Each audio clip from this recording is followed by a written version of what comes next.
Good morning from Clonmel in Tipperary County, Ireland. We've been having a great pilgrimage, and today we're on our way to Dublin. Look at this tree here.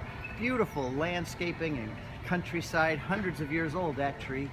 Well, we're gonna get on the bus and we're heading to Dublin, our first night in Dublin, and we'll catch all of the events along the way.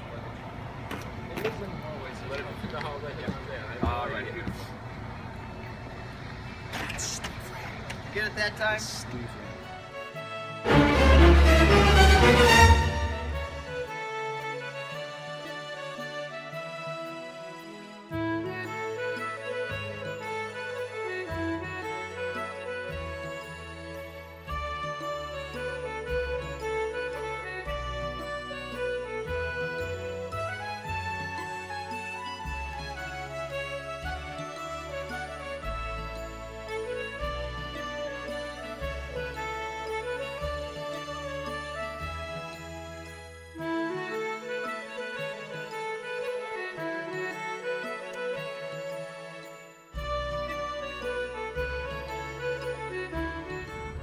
Really well kept, flowers, absence of litter, houses nicely painted, ancient buildings preserved.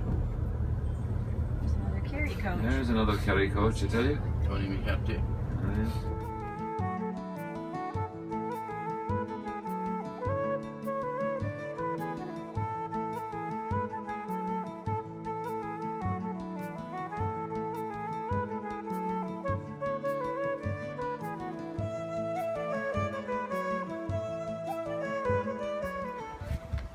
We are at a castle in Kilkenny, and I just want to say hello to my wonderful 4 granddaughters, Mia, Gabby, Olivia, and Christina.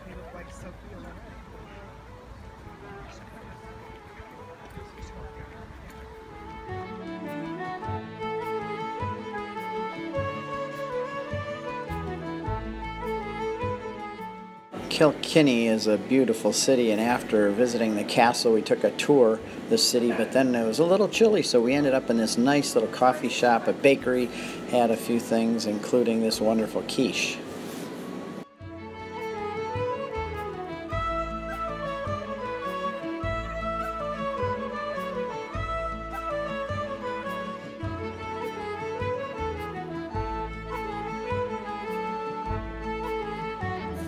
There are a lot of Irish people that live in Ave, so I was trying to meet with as many as I could just to get an idea of what I was going to see when I came here.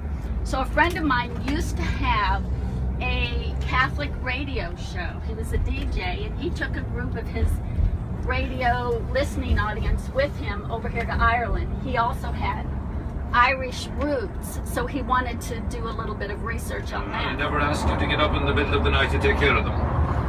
She will not nag you and will always be the first. I wasn't a public speaker, so I'll try and keep this short. Just wanted to convey a couple of things from when Nancy experienced the Irish blessing, "May the road rise to meet you."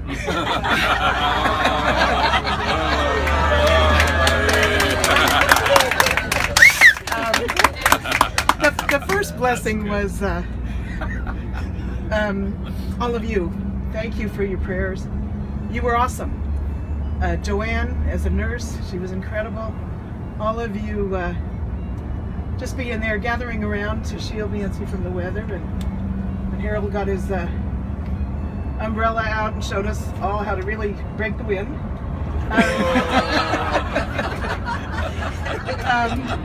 You were just awesome.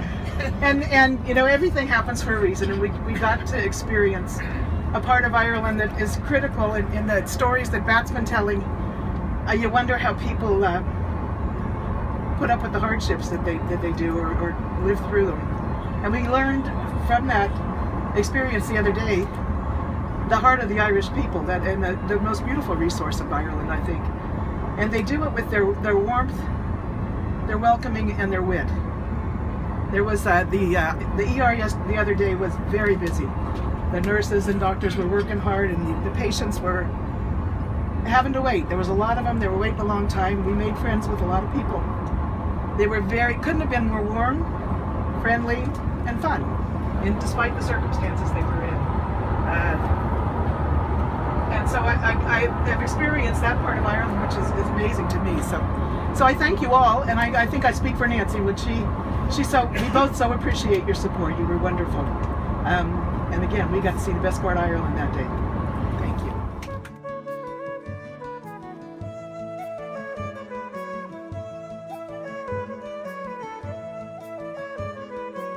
Children, I never asked you to get up in the middle of the night to take care of them. She will not nag you and will always be the first to admit. Deacon John Cameron. He works at the Tribunal 2 days a week.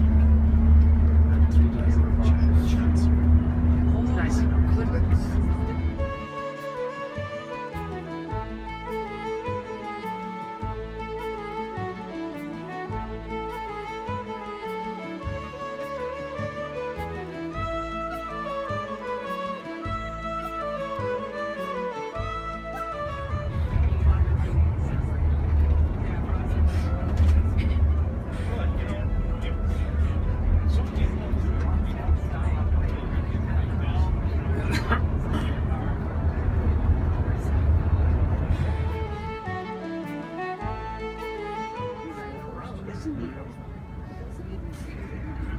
We all got silent.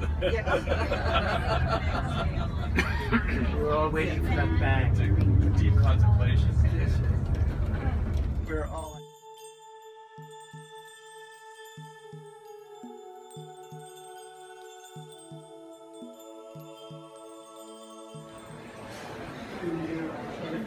Okay, I'll see them up here, yeah.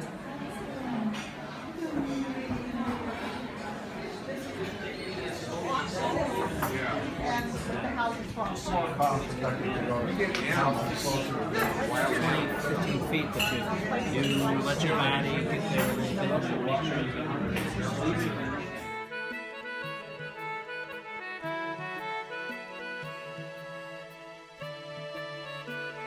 A drop of blood. St. Patrick founded many bishoprics, but as Ireland at the time was a country having neither cities nor towns, and with a population living in isolated houses in the countryside, it was ideally suited to the development of the rural monastery.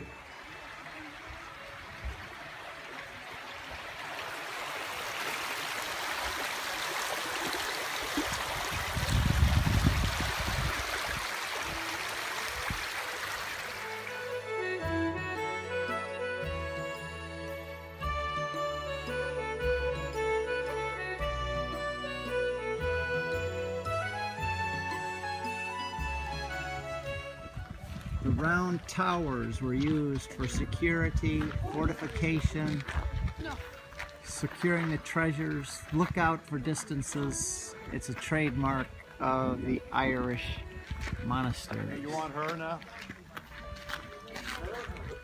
Her picture.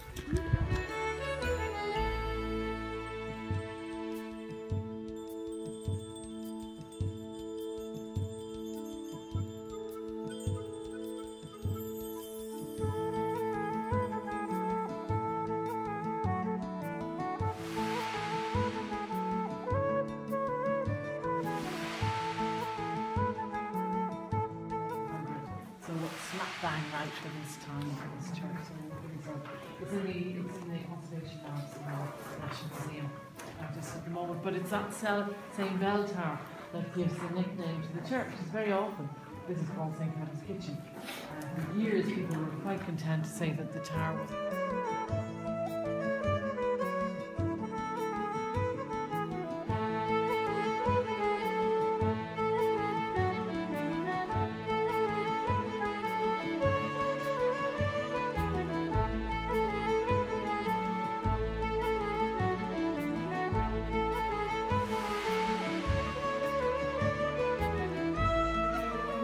Always and everywhere to be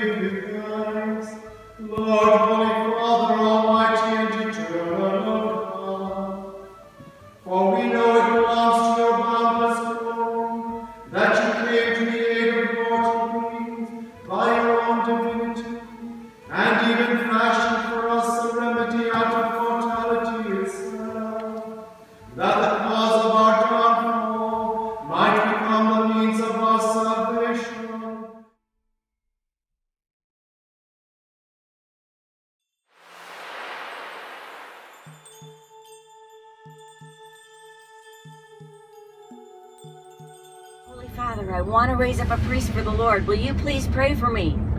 And he had his hands all over my head and my face and my shoulders. And I thought, oh, for sure, I'm going to get pregnant. But I didn't.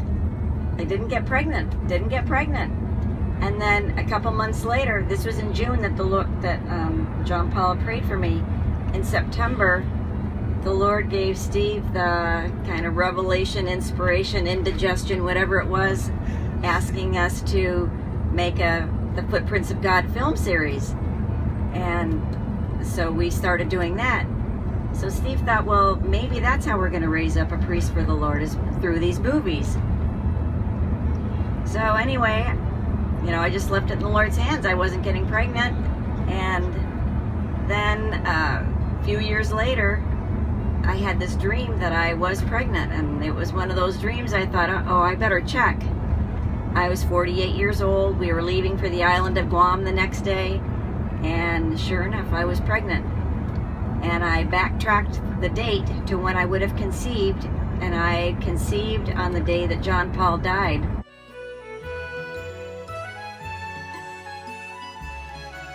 Came to mind.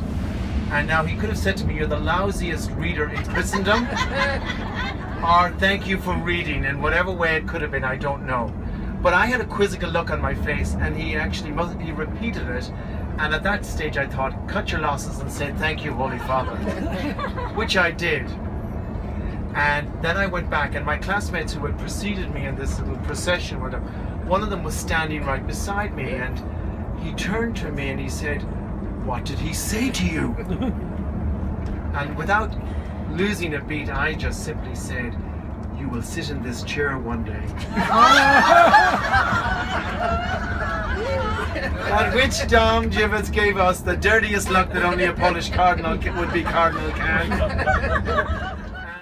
After a lot of good stories along the way, we arrived in Dublin and drove through some pretty beautiful streets and arrived at our Camden Court Hotel. Very nice place right in downtown Dublin, giving us access to a lot of places. Tomorrow we're going to take a tour of Dublin, but tonight at 7 o'clock is dinner, and everybody's going to go to bed and get ready for a big day tomorrow.